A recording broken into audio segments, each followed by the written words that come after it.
The sun dipped low over the rolling hills of Willow Creek, Oregon, casting a golden haze across the evergreen forests that flanked the winding roads like silent sentinels. This was no ordinary small town. Willow Creek was the kind of place where tech moguls like James Carter retreated from the frenzy of Silicon Valley building sprawling estates that blended seamlessly into the landscape, part sanctuary, part fortress against the world. The Carter mansion, perched on a bluff overlooking the Willamette River, was a modern marvel of glass and reclaimed timber, its vast windows reflecting the endless greens and blues of the Pacific Northwest. Inside, the air hummed with the quiet efficiency of a household that had long since learned to tiptoe around grief. It had been 2 years since Sarah Carter's untimely death in a car accident on a rain-slicked highway just outside Portland, a loss that had shattered the family like one of the antique vases lining the foyer shelves. James, a self-made tech entrepreneur whose software empire had made him a quiet billionaire, had poured himself into work, leaving the day-to-day to a rotating cast of staff who managed the mansion with varying degrees of warmth and detachment. And then there was Liam, their 7-year-old son, a boy whose world had contracted to the size of his own shadow after his mother's passing. Diagnosed with nonverbal autism at age 3, Liam communicated through a labyrinth of growls, gestures, and explosive meltdowns that could turn the Grand Library into a battlefield in seconds. He hadn't spoken a word since the funeral, hadn't tolerated a hug or a pat on the head from anyone, not even his father. Therapists came and went, their clipboards filled with failed strategies and bitten fingers, leaving James with a gnawing ache that no amount of venture capital could fund away. On that crisp autumn afternoon, with the scent of damp pine wafting through the open French doors, Emily Harper stepped into the Carter fold for her first full shift as the new housekeeper. At 25, Emily was a far cry from the stern uniformed women who had preceded her. She arrived in faded jeans and a soft flannel shirt, her auburn hair tied back in a loose ponytail that spoke of practicality rather than polish. Born and raised in the working-class neighborhoods of Portland, Emily had clawed her way through community college on scholarships and night shifts, earning a certificate in early childhood education before life threw her a curveball. Her younger brother Sam's own battles with developmental delays had pulled her back into caregiving, a role she embraced with the fierce tenderness of someone who'd seen too many systems fail the vulnerable. The job at Willow Creek Manor had come through a friend of a friend, a chance to earn steady pay while living in the modest carriage house on the estate grounds. She wasn't naive about the Carters' wealth. The mansion's opulence was impossible to ignore. The marble countertops in the kitchen gleamed like frozen rivers, and the library alone housed more leather-bound volumes than she'd seen in her entire life. But Emily wasn't here for the glamour. She was here for the quiet satisfaction of order, of turning chaos into calm, one swept floor at a time. Maria Gonzalez, the 50-something cook who'd been with the Carters since Liam was a toddler, greeted Emily in the bustling kitchen with a warm embrace and a steaming mug of chamomile tea. Maria's hands, calloused from years of kneading dough and chopping herbs, moved with the grace of someone who'd turned the kitchen into her domain, a sanctuary of sizzling pans and the faint aroma of her famous cinnamon apple pie. "Mija, you watch yourself with the little one," Maria warned, her voice a melodic lilt laced with concern as she stirred a pot of vegetable soup for the evening meal. "Liam's got a fire in him today. I can feel it in the air like before a storm rolls in from the coast." Across the room, Tom Riley, the grizzled gardener in his late 60s, grunted from his perch on a stool, nursing a thermos of black coffee. Tom's face was a roadmap of sun-leathered wrinkles earned from decades tending the manor's 12 acres of manicured lawns and wildflower meadows. He wasn't one for chit-chat, preferring the company of his shears and soil, but even he shot Emily a sideways glance of caution. "Kid's been rocking back and forth in the library all morning. Best steer clear till the dust settles." Emily nodded, absorbing their words like a sponge, her green eyes steady and unflinching. She'd dealt with outbursts before Sam's tantrums had taught her that panic only fueled the fire. Slipping a small canvas bag over her shoulder, she headed toward the library, her sneakers silent on the polished oak floors. The library was a cathedral of knowledge and shadow, its towering bookshelves reaching toward a vaulted ceiling painted with murals of Oregon's ancient forests, towering Douglas firs, and misty ferns that seemed to whisper secrets to anyone who lingered. Sunlight filtered through floor-to-ceiling windows, dappling the Persian rug in patterns that danced like fireflies. Liam was there, curled in the far corner on a nest of cushions, his small frame rocking rhythmically as he clutched a battered toy truck, its wheels spinning futilely in his grip. At 7, he was a wisp of a boy with tousled blonde hair that fell into eyes the color of storm clouds, eyes that rarely met anyone's gaze. His meltdown had been building all morning, triggered perhaps by the distant hum of a lawnmower or the unfamiliar scent of Maria's baking, but now it erupted like a geyser. A low growl rumbled from his chest, escalating into a guttural keen that echoed off the walls, his body thrashing as if the very air pressed too heavily on his skin. Books tumbled from a low shelf as he flailed, pages fluttering like wounded birds. Emily paused in the doorway, her heart twisting at the raw vulnerability of it, the way Liam's face contorted not in anger, but in a desperate bid for relief from a world that overwhelmed him. She didn't rush in. Instead, she lowered herself to the floor, a respectful distance away, her movements slow and deliberate, like approaching a skittish deer in the woods. "Hey there, Liam," she said softly, her voice a gentle cadence honed from years of reading bedtime stories to Sam. "I'm Emily. Looks like today's got a lot of big feelings, huh? That's okay. We can figure it out together." Liam's rocking intensified his growls, sharpening into something feral, and in a blur of motion he lunged, not at her words, but at the intruder in his space. His teeth sank into her forearm, a sharp, instinctive bite that drew a thin line of blood beading on her skin. Pain flared hot and immediate, but Emily didn't yelp or pull away. She froze, letting the moment stretch her free hand, hovering near his back without touching. The household erupted into chaos at the sound Maria's gasp carried from the kitchen, followed by the thud of her spoon hitting the counter. "Dios mío, Tom, get in here." Footsteps pounded down the hall. Tom's heavy boots thumping like thunder as he burst through the door, his face paling at the sight. "Jesus, kid, let her go." "You all right, miss?"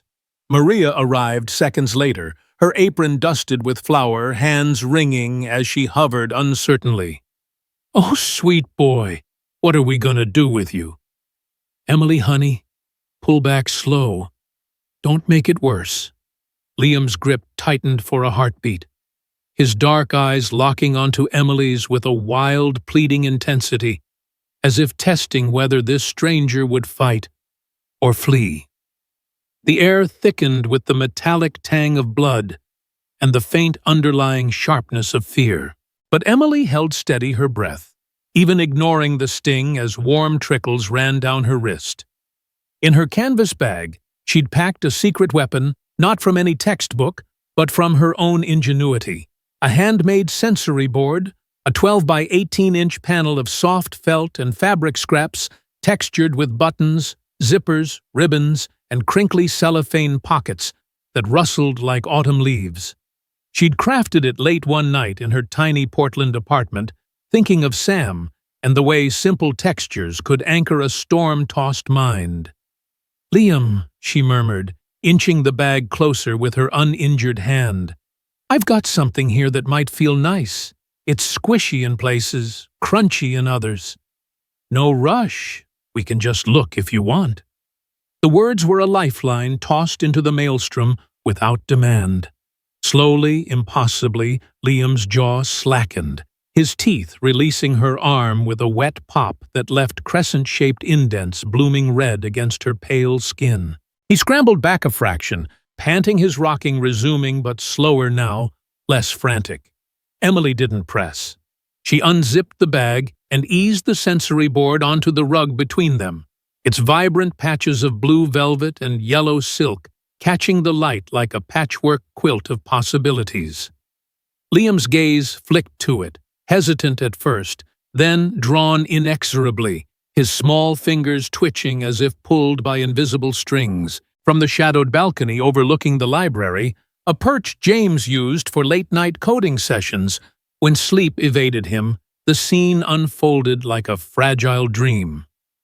James Carter, 38 and still boyishly handsome despite the shadows under his hazel eyes, had been drawn by the commotion, his laptop forgotten on the desk upstairs. Dressed in a rumpled button-down and jeans that hung looser than they once had. He gripped the wrought iron railing, his knuckles whitening. He'd seen this script play out a dozen times, the bite, the screams, the retreat into silence. Therapists with PhDs had lasted days, sometimes hours, before Liam's defenses sent them packing with bandaged hands and defeated sighs. But this woman, this Emily, with her bloodied arm and unwavering calm, wasn't recoiling. She was inviting. James's chest tightened, a flicker of something perilously close to hope, igniting amid the embers of his grief. Sarah would have loved this, he thought, a pang slicing through him as he recalled her laughter in this very room reading Dr. Seuss to a giggling toddler, Liam. Since her death, the mansion had become a mausoleum of memories, each corner echoing with absence.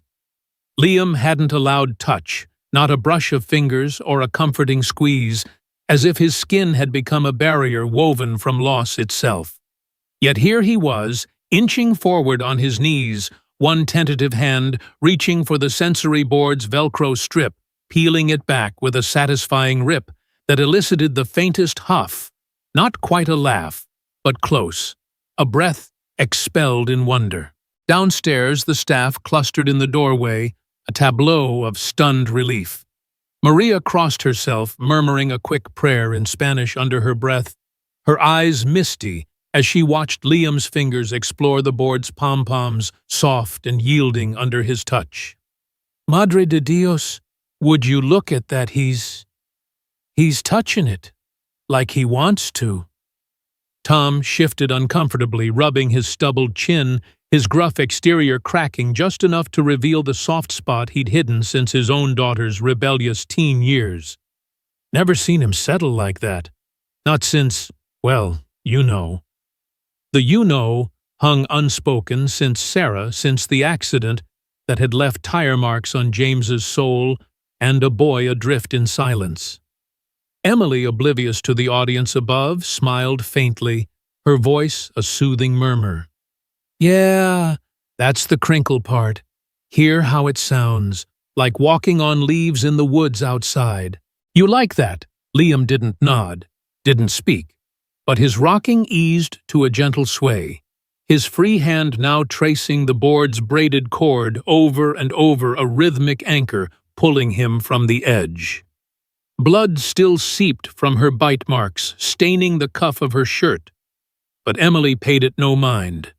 She sat cross-legged, mirroring his posture, her presence a quiet permission to exist as he was. Unseen in the alcove near the grand piano, Natalie Brooks observed the exchange with arms folded tightly across her crisp white blouse. At 34, Natalie was the picture of professional poise, her blonde bob impeccably styled, her resume a fortress of credentials from Johns Hopkins, and years at elite clinics in Seattle.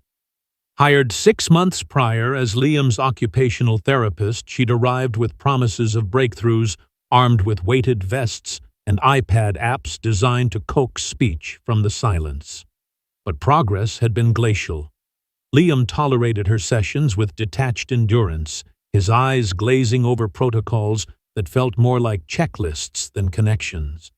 Natalie had woven herself into the Carter fabric, lingering after appointments to chat with James over coffee, dropping subtle hints about her single status and shared love for indie films.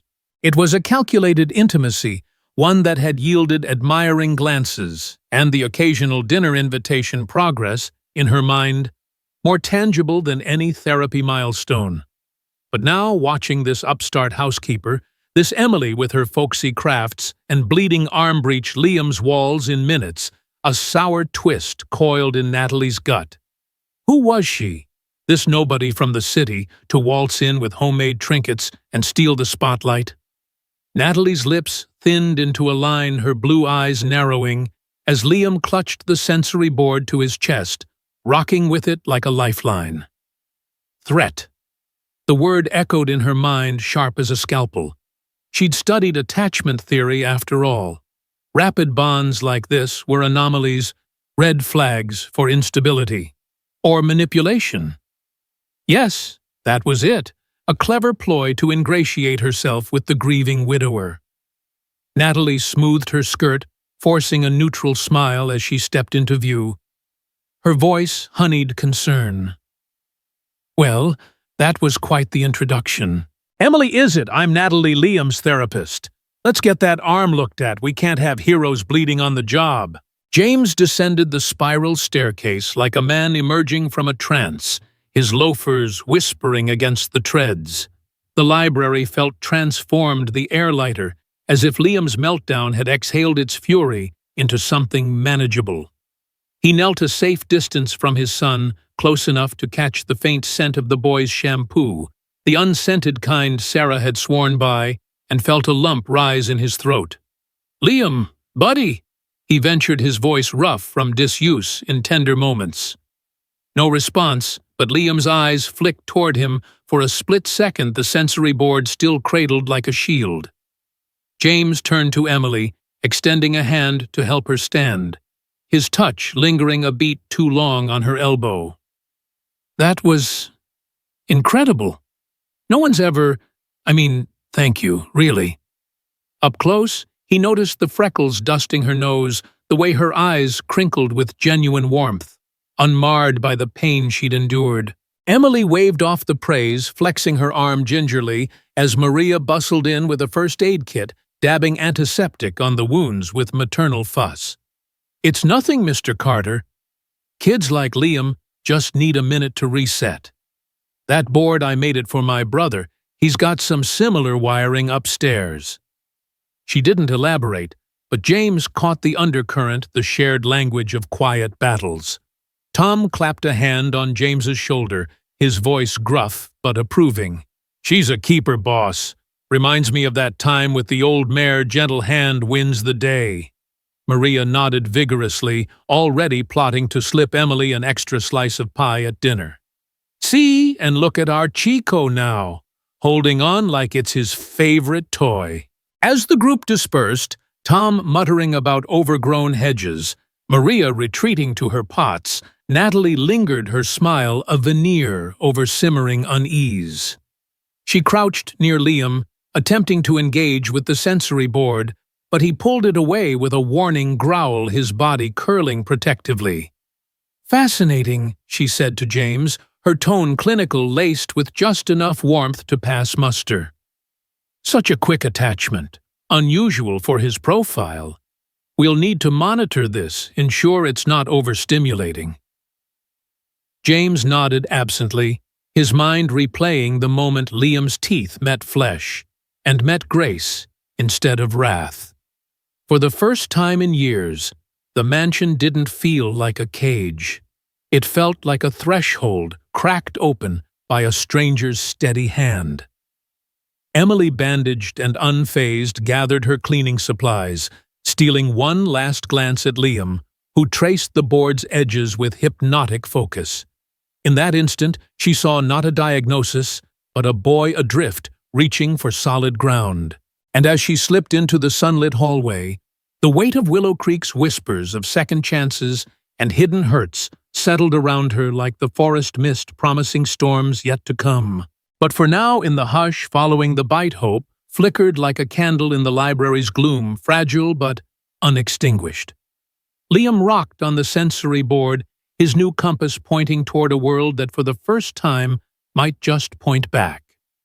James watched from the doorway, a ghost of a smile tugging at his lips, unaware of the shadows gathering at the edges, Natalie's calculating gaze, the fragile threads of trust just beginning to weave. Willow Creek, with its secrets buried under layers of evergreen, held its breath, waiting for the next gust to stir the leaves. The days following the bite blurred into a tentative rhythm at Willow Creek Manor, where the crisp Oregon autumn painted the estate's grounds in strokes of amber and rust, the falling leaves crunching underfoot like whispered secrets. Emily Harper settled into her role with the quiet determination of someone who'd learned early that trust wasn't built on grand gestures, but on the steady drip of consistency, like the slow melt of morning fog over the Willamette Valley. Her mornings began in the sun-drenched kitchen, where Maria Gonzalez reigned supreme, her laughter a balm against the manor's lingering chill. Emily, you got that magic touch with the boy?" Maria would say, sliding a plate of fresh-baked scones across the butcher block island, the scones studded with wild blueberries she'd foraged from the edge of the property. Emily would blush, waving it off with a sip of her black coffee, strong and unadorned, the way she'd drunk it since her barista days in Portland. But there was truth in Maria's words. Liam, once a whirlwind of isolation, now sought her out in subtle ways. He'd trail her through the hallways, his small feet padding silently on the Persian runners, clutching the sensory board like a talisman. In the afternoons, when the light slanted golden through the library windows, Emily would spread out a low table with art supplies she'd scavenged from thrift stores, crayons in every shade of forest green construction paper that smelled faintly of recycled dreams, and jars of watercolor paints that bloomed like wildflowers on the page. "All right, Liam," she'd say, settling cross-legged on the rug, her voice a soft anchor in the vast room. "Today's about colors. What does happy look like to you, blue, like the river, or yellow, like the sun sneaking through the clouds?" Liam wouldn't answer in words. Of course, his silence was a fortress, not a failing, but his hands moved with purpose, smudging ochre across the paper in bold, uneven strokes that evoked the jagged peaks of the Cascades. Emily mirrored him, her own drawings whimsical, a stick-figure boy with a truck for a hat, chasing fireflies under a starry sky. It wasn't therapy, not in the clinical sense. It was play unscripted and free, the kind that coaxed emotions from hiding without demanding they speak. James Carter watched these sessions from afar. At first, his office door cracked just enough to catch glimpses, the way Liam's shoulders relaxed when Emily hummed an old folk tune, her voice threading through the air like spider silk, or how the boy's fingers, usually clenched into fists, unfurled to grip a paintbrush with tentative curiosity. James's days were a grind of video calls with venture capitalists in Seattle, and debugging lines of code that blurred into the small hours. But Liam's progress pulled him back to the present, a lifeline amid the fog of his grief. Sarah's absence still haunted the edges of every room, her favorite scarf draped over the armchair in the study, a half-read novel on the nightstand with a pressed fern marking the page. Yet Emily's presence stirred something dormant in him, a warmth that crept in like sunlight through the evergreens. One evening, as the sun dipped behind Mount Hood, painting the sky in bruised purples, James found himself lingering in the library doorway. Liam was sprawled on his belly, the sensory board propped beside him, while Emily strummed a ukulele she'd borrowed from Maria, plucking out a simple melody that echoed somewhere over the rainbow. Liam's head tilted, his eyes half-lidded in rare repose, and for a heartbeat, he swayed in time, his body sinking to the rhythm like a metronome finding its beat. James cleared his throat, stepping in with a tentative smile. "You two look like you've been at this forever. Mind if I join?" Emily looked up, her cheeks flushing under his gaze, and scooted over, handing him a crayon as if it were the most natural thing. "Only if you promise not to judge my stick figures, Mr. Carter." He chuckled a sound rusty from disuse and sketched a lopsided tree, its branches reaching toward Liam's colorful chaos. In that moment, the library felt less like a tomb and more like a hearth, the three of them a fragile constellation orbiting shared silence. Word of the budding connection rippled through the staff, like ripples on the manor's koi pond, stirring a mix of awe and unease. Tom Riley, out in the gardens clipping spent rose blooms, would pause to watch Liam wander the lawn, with Emily, the boy trailing her like a shadow as she weeded the herb beds. "Kid's got a spark again," Tom grumbled to no one in particular, his Irish brogue thickened by the chill air. But there was pride in his eyes, the same pride he'd felt watching his grandkids chase butterflies back in County Kerry. Maria, ever the heart of the house, took to leaving extra treats in Emily's path: a thermos of spiced cider on the mudroom bench, a knitted scarf in Carter blue tucked into her cleaning caddy. "For the cold snaps coming down from the mountains," she'd say with a wink, though everyone knew it was her way of weaving Emily into the family tapestry. But not all threads pulled in harmony. Natalie Brooks, with her meticulously organized planner and air of quiet authority, felt the shift, like a fault line underfoot.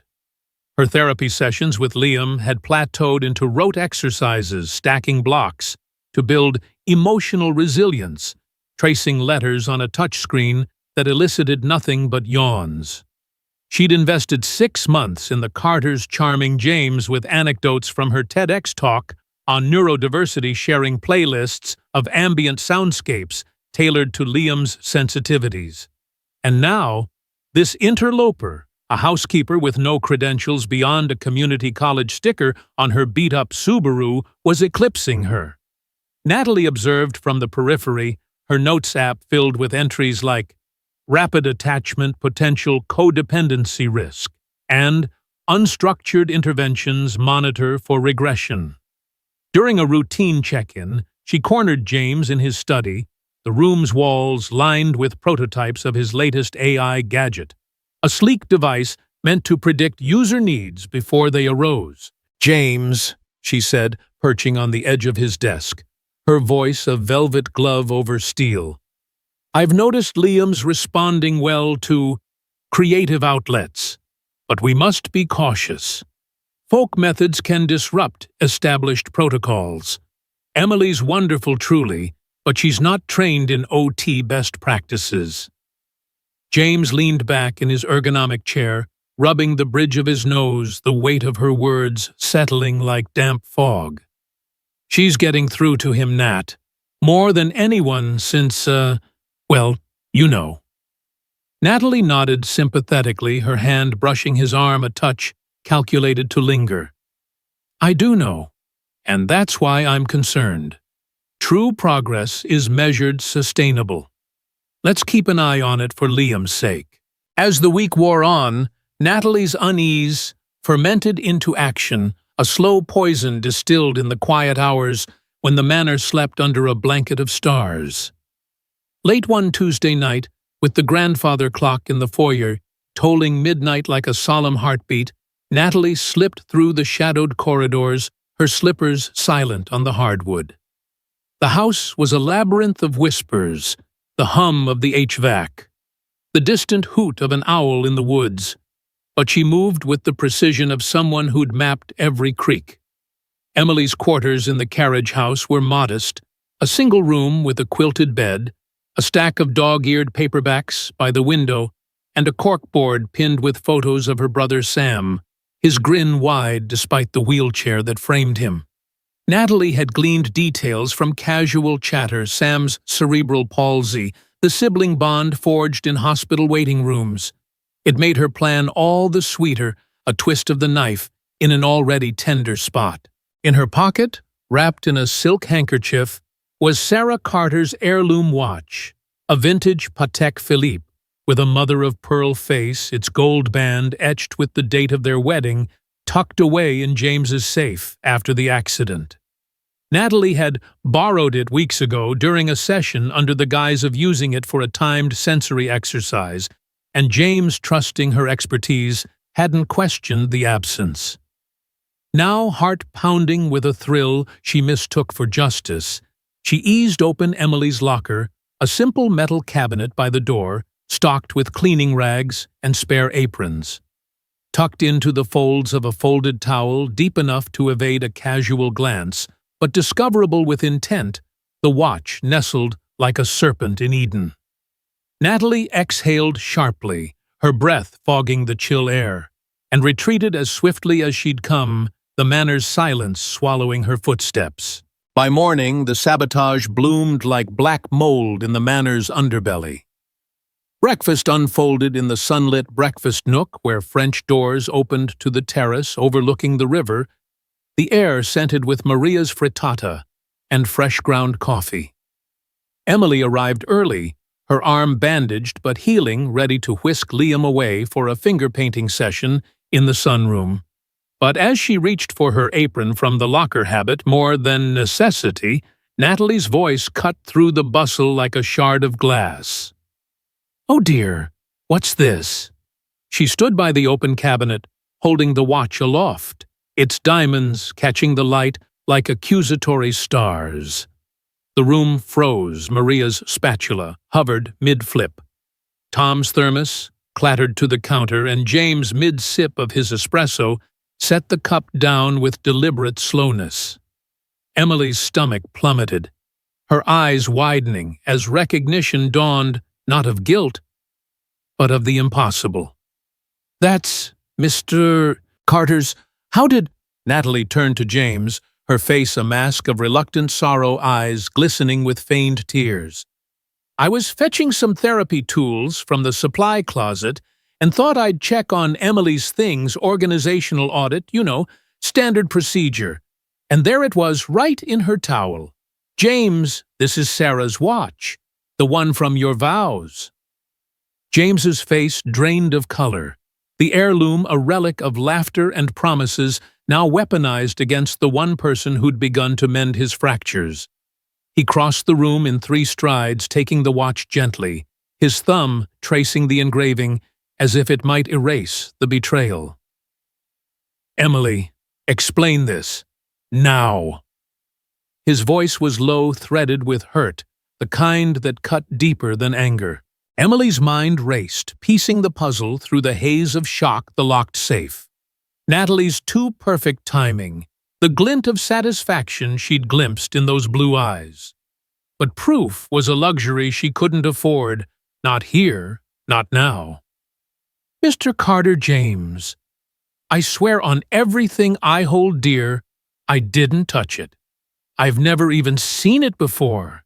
Someone put it there."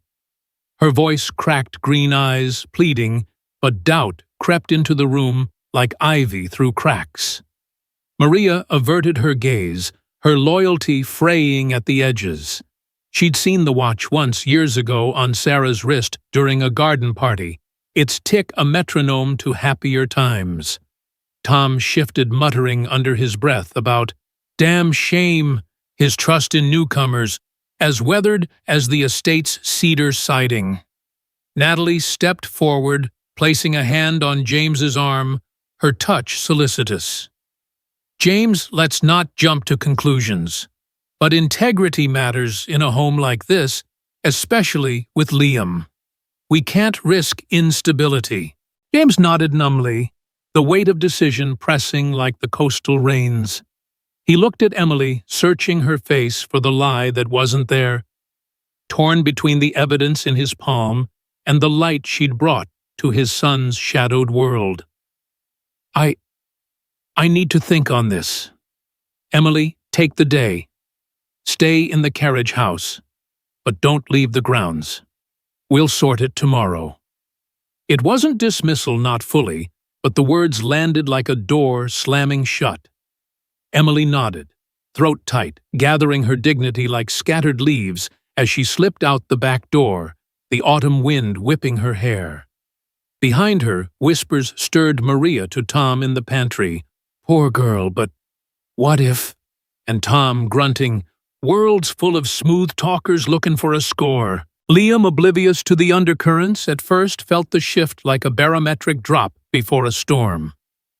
He'd been in the playroom stacking blocks into precarious towers that mirrored the manor's turrets when Emily's absence stretched from minutes to hours. His rocking quickened, a low hum building in his throat. As he scanned the doorway, the sensory board clutched, white-knuckled. Natalie arrived for her session, clipboard in hand, her smile bright as polished enamel. "Hey, champ, ready for some fine motor work? Emily's busy today, adult stuff." But Liam's eyes narrowed, his body coiling like a spring. He'd seen her the night before, or so his fragmented perceptions pieced together, the shadow in the hall, the glint of gold vanishing into fabric. Nonverbal didn't mean unobservant. Liam's world was a tapestry of details, others overlooked textures and motions etching into memory like grooves on a record. As Natalie guided his hands to the pegboard, he resisted pulling away with a sharp whine. Instead, he grabbed a fistful of crayons, black the color of secrets, and scribbled furiously on a stray sheet of paper. A crude figure with blonde hair, arms extended toward a boxy shape that could only be the carriage house. A small oval object clutched in one hand. Behind the figure, a slash of red, angry and accusing. Natalie glanced at it dismissively. "Nice abstract, Liam. Let's focus." But he shoved the paper away under the table leg, his growl deepening into frustration. When James checked in later, drawn by the escalating sounds, he found Liam curled in the corner, the drawing half crushed but intact.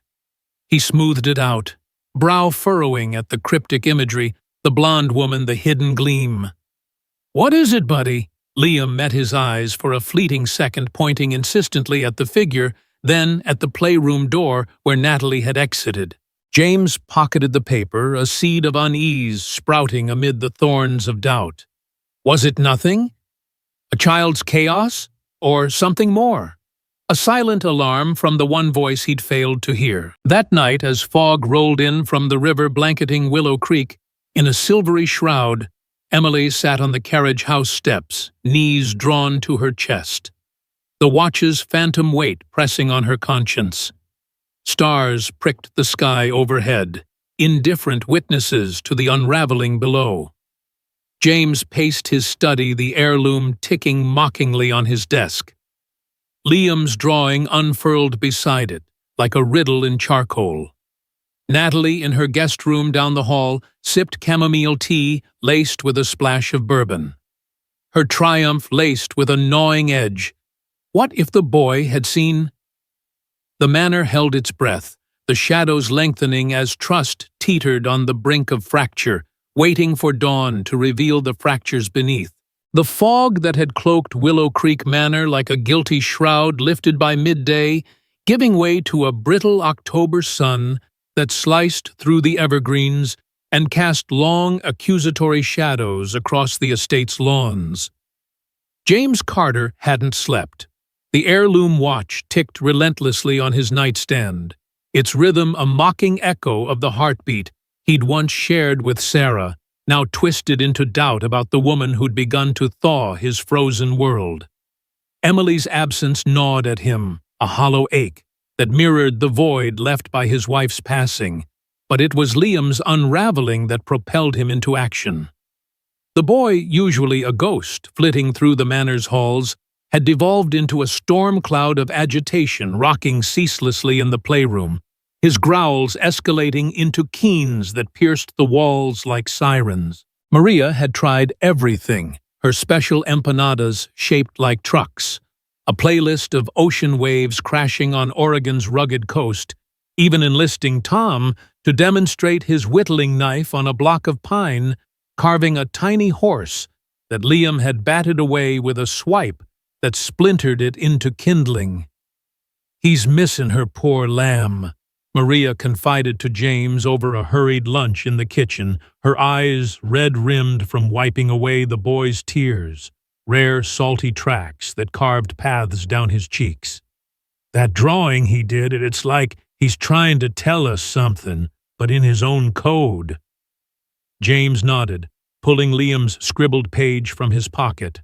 The blonde figure now seared into his mind like a brand. Nonverbal didn't equate to unknowing. Liam's perceptions were a mosaic of hyper-focused shards piecing together truths adults glossed over. The slash of red, the hidden oval, it wasn't random chaos. It was a map, crude but insistent, pointing toward betrayal. By afternoon, with the river below the bluff, murmuring like a conspirator, James placed a discreet call to his tech contacts in Portland, a favor from a former beta tester who'd pivoted to home security startups. "Nothing fancy," James muttered into his phone, pacing the study, where Sarah's scarf still draped like a specter. "Just discrete cams for the playroom and Natalie's office.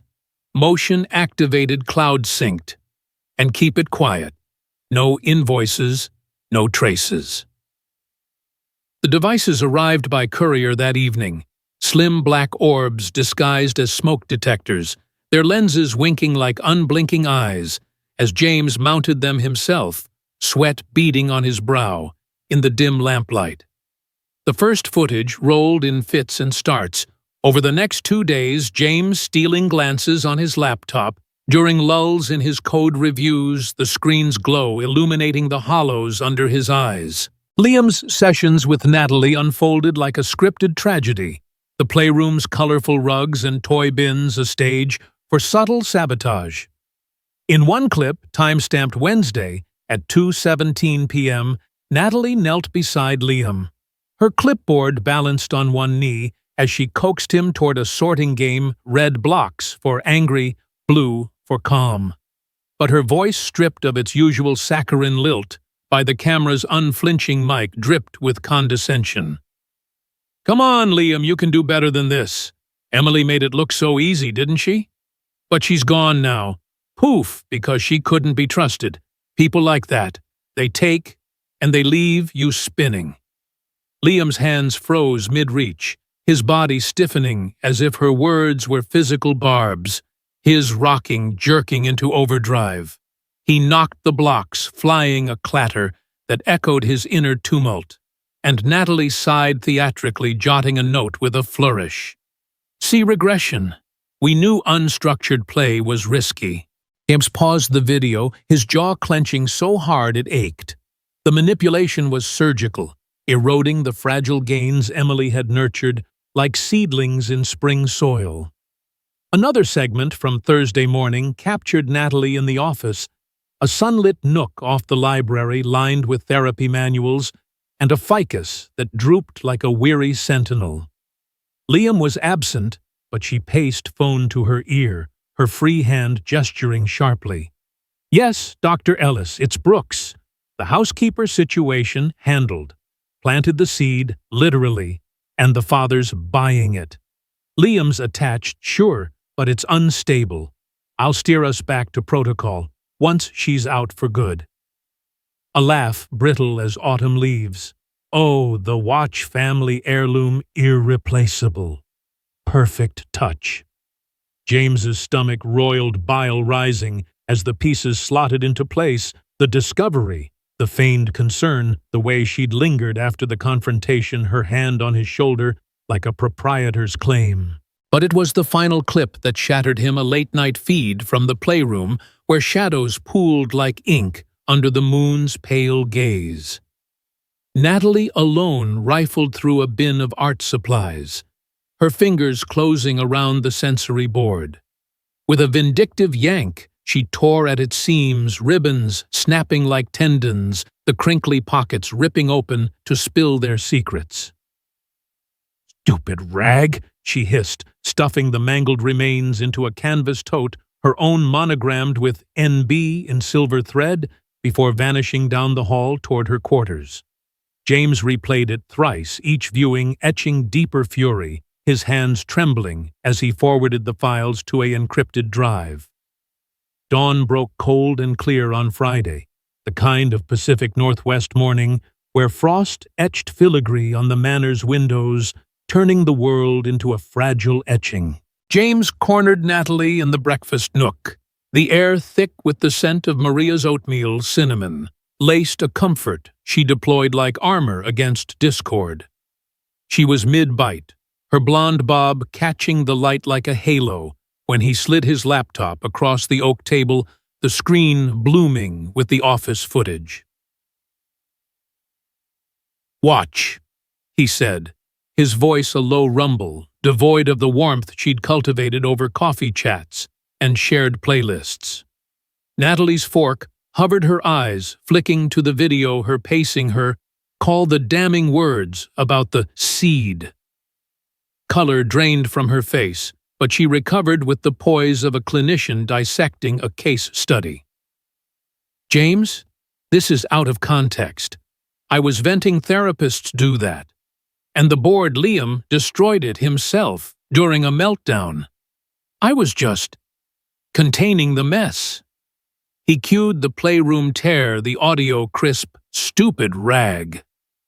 Her lips parted a fish gasping on dry land, but James leaned in his hazel eyes, storm-hardened. Out of context, like planting Sarah's watch in Emily's locker, or whispering poison to my son about the one person who's actually reached to him. He pulled up the watch's time-stamped entry from the safe's log accessed under her credentials during a session prep. Natalie's mask cracked, her voice pitching higher, laced with the defensiveness of a cornered academic. "You're overreacting. Emily's methods are amateur, dangerous even. I was protecting Liam, protecting you. We've built something here, James. Dinner's talks. Don't throw it away on her." But the evidence mounted like a prosecutor's exhibit, Liam's drawing annotated now, with James's overlay tracing the blonde figure to Natalie's silhouette. The tote's RFID tag pinging near the carriage house on the night of the plant. Even Maria's offhand recollection of Natalie's inventory checks that smelled of pretext. Tom, summoned from the gardens with dirt still caking his boots, grunted confirmation. "Saw her slinking around the outbuildings after lights out. Thought nothing of it, folks got their routines." Natalie's protests devolved into sputters, her resume Johns Hopkins gold crumbling under the weight of deceit. "This is career suicide," she hissed, finally gathering her coat with jerky movements. "You'll regret trusting that opportunist over me." James stood, his frame filling the doorway like a blockade. "The only regret, letting you near my son. Leave. Now. And if you contact Liam or me, expect a call from my lawyers." She stormed out, tires screeching on the gravel drive, leaving a wake of stunned silence that Maria broke with a fervent "Gracias a Dios," crossing herself as she clutched her rosary. With Natalie excised like a tumor, the manor exhaled, but the void she'd carved demanded filling. James turned to Liam's room, where the boy huddled under a weighted blanket, his rocking a metronome of misery, the absence of the sensory board a fresh wound. Kneeling beside the bed, James unfolded the drawing once more, his voice soft as river stones. "Buddy, I see it now. The lady with the cards, she hurt you, didn't she? Hid Emily's magic." Liam's eyes, shadowed and searching, met his father's for a suspended breath, then darted to the window overlooking the carriage house. A nod, small, seismic, rippled through James, unlocking a flood of paternal fury and resolve. He bundled Liam into a fleece jacket, the one Sarah had sewn stars onto the cuffs, and drove the winding roads to Portland, the Willamette, glittering like shattered glass under the midday sun. Emily's neighborhood in southeast Portland was a world apart from Willow Creek's manicured bluffs, a grid of craftsman bungalows with peeling paint and chain-link fences where kids on bikes dodged potholes and the air hummed with the sizzle of street tacos from a corner truck. Her home was a modest blue rambler, its porch sagging under pots of resilient marigolds, the ramp at the front door, a testament to Sam's daily crossings. James parked curbside, heart-hammering, as he knocked Liam clutched to his hip like a shield. The door creaked open to reveal Sam, first 22, with Emily's green eyes, but a wheelchair that framed him like an afterthought, his smile tentative but kind. "Can I help you?"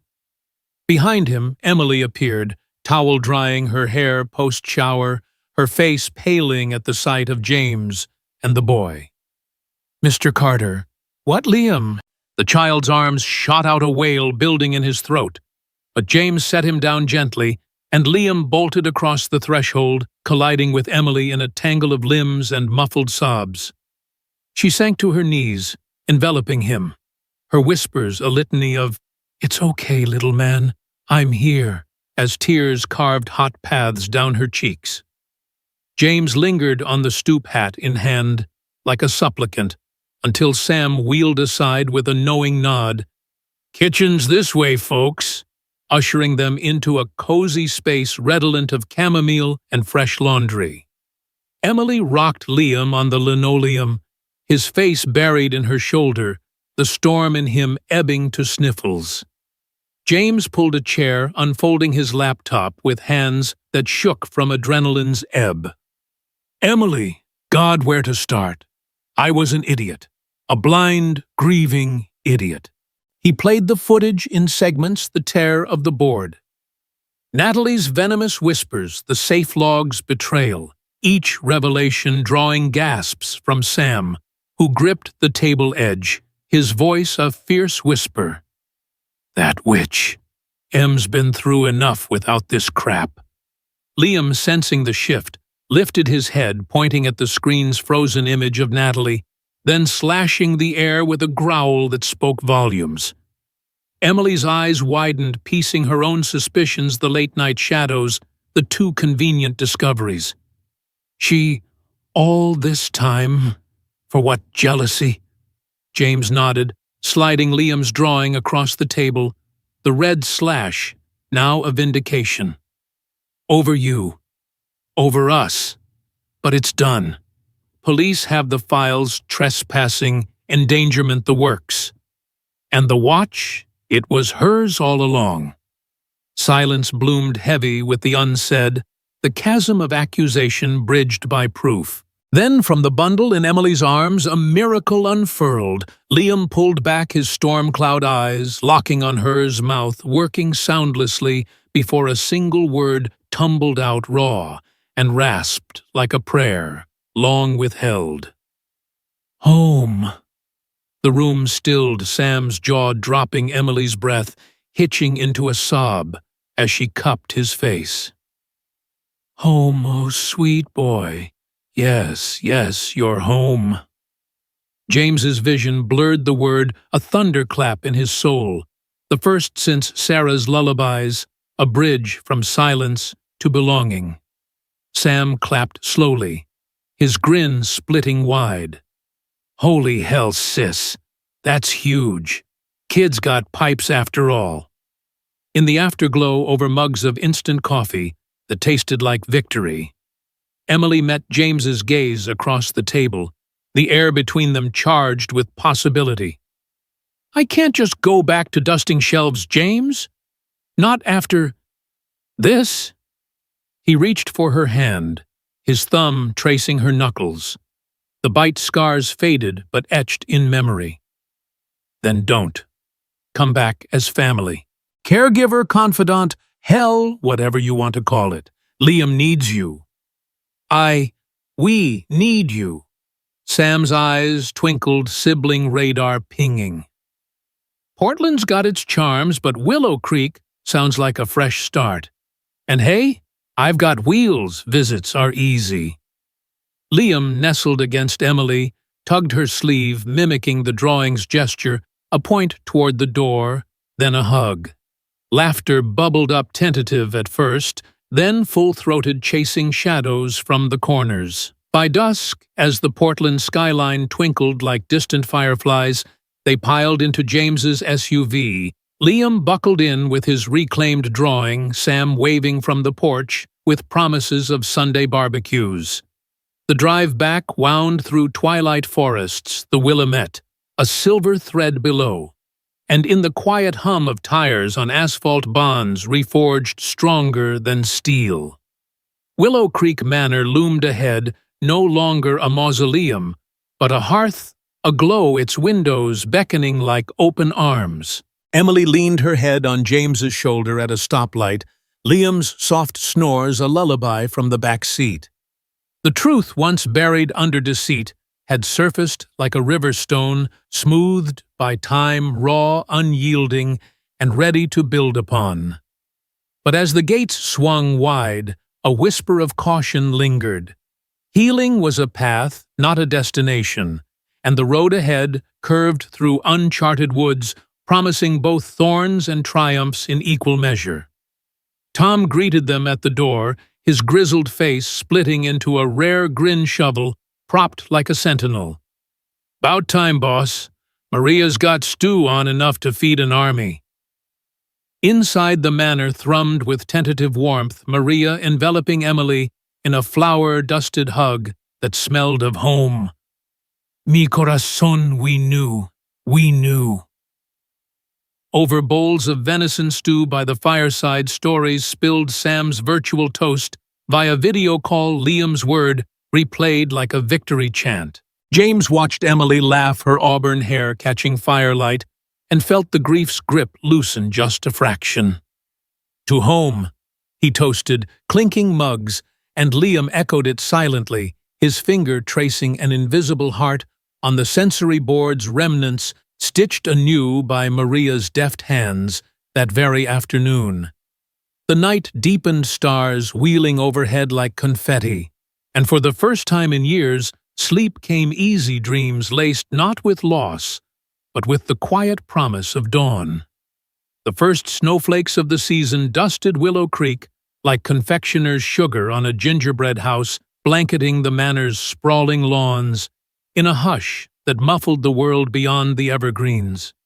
It was late November now, the Pacific Northwest's embrace turning from autumn's fiery farewell to winter's crystalline hush, and Willow Creek Manor had shed its skin of suspicion like a snake emerging renewed. Emily Harper's return wasn't a quiet ripple, but a seismic shift the carriage house left behind for a sunlit suite on the second floor, once a guest room gathering dust, now alive with the clutter of her life, stacks of sketch pads on the dresser, a ukulele propped against the four-poster bed, and jars of wildflower honey from Tom's apiary glinting on the windowsill.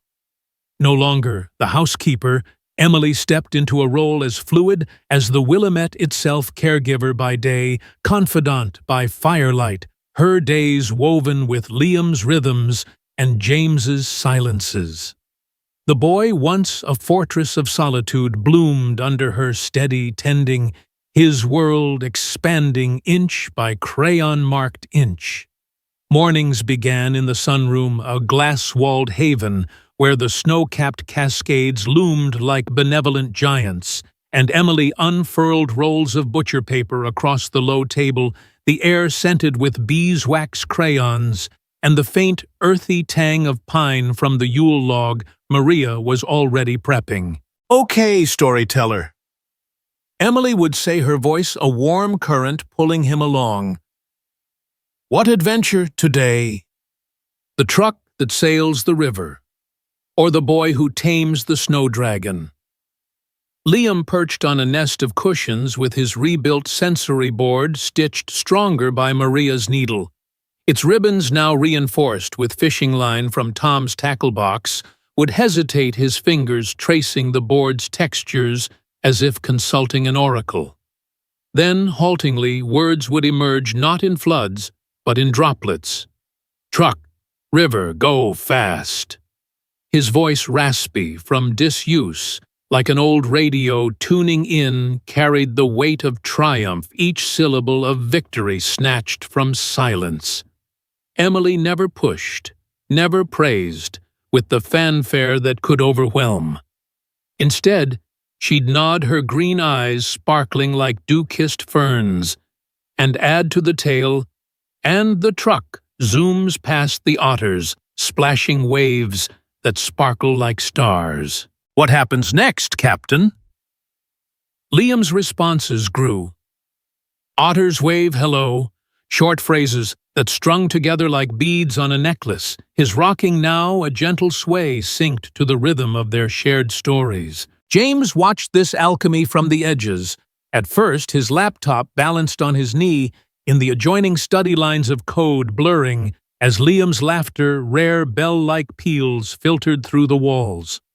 Grief had been his constant companion since Sarah's headlights met that fateful curve on Highway 26, a shadow that dulled the edges of joy. But Emily's presence chipped at it like persistent waves on basalt cliffs. Evenings found them in the library, the fire crackling in the hearth. As snow whispered against the panes, James nursing a tumbler of bourbon. Small pours, now not the drowning draughts of lonely nights, while Emily coaxed Liam through music therapy. She'd unearthed an old keyboard from the attic, its keys yellowed, but true, and together they'd plink out simple melodies, twinkle, twinkle, morphing into improvised riffs, where Liam hammered bass notes with gleeful abandon. Feel that vibration, Liam, like thunder in your chest, boom, boom. One night, as the flames danced shadows across the murals of ancient forests, James set his glass aside and joined them on the rug, his fingers awkward on the keys, but earnest. Remember this one buddy, Mommy used to sing it, while we hiked Multnomah Falls. The chords faltered thick with memory, and Liam paused, his small hand covering his father's, pressing down to steady the note. Sing, Daddy. James's throat closed, but Emily's hand on his back, warm, unobtrusive, unlocked it, the words tumbling out, hoarse and healing. Rock-a-bye, baby on the treetop. Liam swayed, eyes distant but present, and when the song ended, he leaned into James's side, the first unprompted touch in years. Later, with Liam tucked in under a quilt, stitched with constellation patterns, James and Emily lingered by the window, the night sky a velvet dome pricked with Orion's belt. I haven't sung that since... God, it feels like lifetimes ago. James murmured, his breath fogging the glass. Emily turned to him, her auburn hair catching the lamplight like burnished copper. Grief's a thief, James. Steals your voice, your light. But look at him. He's giving it back, piece by piece. He met her gaze, the space between them humming with unspoken currents, and reached for her hand, lacing fingers with a gentleness born of rediscovery. You're the one doing that, Em. Not just for him, for me? Their first kiss was tentative, snow-soft tasting of bourbon, and hope, a bridge from survivors to something whole. As winter deepened, Emily's influence rippled beyond the manor's walls, threading into Willow Creek's close-knit fabric like roots seeking soil. The town, with its craft breweries tucked into old mill buildings and farmers' markets hawking elk jerky and lavender soaps, had always been a bubble of progressive whispers amid Oregon's rural expanse, families who'd fled Portland's grind for the bluff's quiet, only to grapple with isolation when neurodiversity entered the equation. Emily, drawing from her nights poring over online forums and Sam's lived wisdom, proposed a support group during a casual chat with Maria over cider at the local co-op. Nothing fancy, just a circle in the community center, sharing what works. Art, music, no judgments. Maria's eyes lit like Christmas lights, her network of church ladies and PTA moms a ready web. The first meeting convened in early December, The center's multipurpose room aglow with fairy lights strung by Tom, who grumbled about hippie nonsense, but arrived with a thermos of mulled wine and a carved wooden puzzle for the kids. 8 families showed the Millers with their twin girls on the spectrum prone to echoing scripts from Disney films. The Patels, whose son fixated on train schedules with encyclopedic fervor. And old Doc Harlan, retired pediatrician, towing his grandson, who masked anxieties with encyclopedic bird calls. Emily facilitated with the ease of someone who'd mediated Sam's meltdowns over burnt toast, kicking off with a demo passing around mini sensory boards she'd crafted from felt scraps and bottle caps, each textured for fidgety fingers. "It's not about fixing," she said, her voice steady as the river beyond the windows. "It's about meeting them where they are. My brother Sam, he's in Portland Wheels, and all but give him a beat to drum on, and he's composing symphonies." Liam, perched on a beanbag at her side, demonstrated shyly peeling a Velcro leaf to reveal a crinkly surprise, eliciting murmurs of "how clever" and "we gotta try that." James hovered at the back, arms crossed, but eyes, soft pride swelling, as a mom approached Emily, post-meeting tears streaking her mascara. "My boy's like a locked safe, your ideas. It's hope, real hope." Word spread like wildfire through Willow Creek's Facebook groups, and coffee clatches, attendance swelling to 20 by January, the group christened Bluff Bridges, a nod to the Manor's perch and the connections forged across divides. Tom even contributed leading nature quests in the snow-draped woods, teaching kids to identify fir cones by feel alone, his gruff tales of Irish fairies masking a grandfatherly heart. Maria catered with tamales that vanished like contraband, and Sam rolled in via Zoom, from Portland demoing adaptive tech hacks like voice-activated art apps. The impact echoed in small miracles, the Patel boy reciting his first unprompted sentence at a meeting, "Train goes chew," to thunderous applause. The Millers' twins collaborating on a mural that spanned the wall, colors bleeding into harmony. Emily fielding queries from Eugene to Bend felt the weight of it, not savior, but catalyst, her own scars from underfunded IEPs and judgmental stares fueling the fire. "We're all just fumbling toward understanding," she'd say, in closings quoting a dog-eared copy of Temple Grandin's Thinking in Pictures that now lived on the group's communal shelf. And that's the bridge: patience, creativity, listening without the filter of normal. Spring arrived with a vengeance in March, the snow yielding to mud-slick trails and trillium blooms carpeting the forest floor. Willow Creek shaking off winter like a dog after a bath. The Manor thrummed with renewal. Liam's vocabulary unfurling to full sentences, "Daddy look bird fly high," his artwork adorning the fridge in a gallery of stick-figure families under rainbow suns. James, his code empire, humming on autopilot thanks to a trusted COO, carved out time for hikes along the bluff trails. Emily's hand in his, a steadying force as they navigated roots and revelations. Grief didn't vanish, but it softened, shared in quiet confessions over porch swings.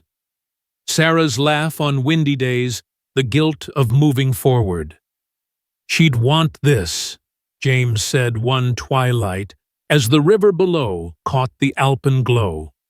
"A life stitched from what's left, not frozen in what was." Emily squeezed his hand, her own past nights scraping by on temp gigs, Sam's hospital vigils mirroring his in unexpected ways.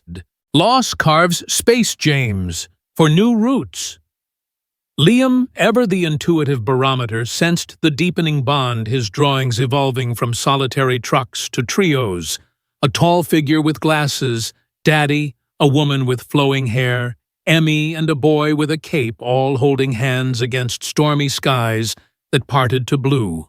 The proposal unfolded on a balmy April evening. The garden a riot of rhododendrons unfurling pink petals like party favors, the air humming with the buzz of mesa bees Tom's hives had summoned.